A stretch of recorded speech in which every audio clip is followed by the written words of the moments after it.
தமிழக வெற்றி கழக சார்பு அனைவருக்கும் வணக்கம், நன்றியும். என்ன செஞ்சீங்கன்னு கேட்கற எல்லாருக்கும் ஒரு அன்பான வேண்டுகோளும் அன்பான நன்றியும். இது நாங்க செஞ்சதுக்கான முழு ஆதாரம் இதுதான். ஒரு 6 மாசத்துக்கு முன்னாடி ஒரு வீடியோ ஒண்ணு போட்டிருந்தோம். டேங்கே காணாத போச்சு. அதுக்கப்புறம் டேங்கே எடுத்துன்னு போயிட்டாங்க. அப்புறம் மனு கொடுத்துருந்தோம், டேங்க் போட்டிருக்காங்க. ஒரு மாசத்துல இப்ப மனு கொடுத்து 6 மாசத்துக்கு அப்புறம் 2வது மனு கொடுத்த 2வது மனுக்கு வந்து டேங்க் வச்சிருக்காங்க. அப்புறம் சொல்லிடுவாங்க 4 வருஷமா நான் தான் அரசாங்கத்துல இருந்தேன். கவுன்சிலர் 2 கவுன்சிலர் வருவாங்க, ஆளுங்கட்சி எதிர்கட்சி. 75 வருஷமா எதுவுமே செய்யல. தமிழக வெற்றி கழகத்துக்கு என்ன தெரியும் செய்யறவங்களுக்கு எல்லாருக்குமே ஒரு முன் உதாரணம் இது. நாங்க மக்களுக்கு மட்டும் தான் சேவை. எங்களுக்கு எந்த ஒரு எதிர்பார்ப்பும் இல்ல.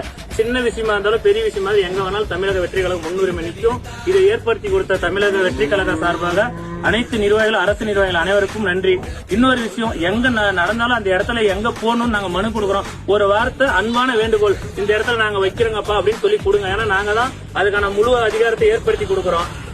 நீங்க உங்க இஷ்டத்துக்கு தகுந்த மாதிரி நீங்களே ஒரு அன்னைக்கு மட்டும் அந்த பேருக்கோசரம் இவங்க தான் செஞ்சாங்க, அந்த கட்சிக்காரர் தான் செஞ்சாங்க மனு கொடுத்து கஷ்டப்படுறது ஒரு கட்சிக்காரு.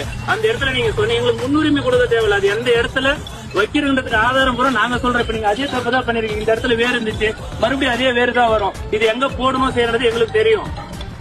அதுக்கான ஏற்பாடு இந்த ஒரு விஷயத்தை இதான மறந்துட்டு இதுக்கு மேல நாங்க கொடுக்குற மனுக்கு ஒரு வார்த்தை சொல்லுங்க, ஒண்ணு கெட்டு போயிட போறதில்ல. அந்த கவுன்சிலரோ ஆளுங்கட்சியோ உங்களுக்கு என்ன செய்ய போறதில்ல. அனைத்து அரசு அதிகாரிகளுக்கும் இது அன்பான ஒரு வேண்டுகோள். நன்றி, வணக்கம்.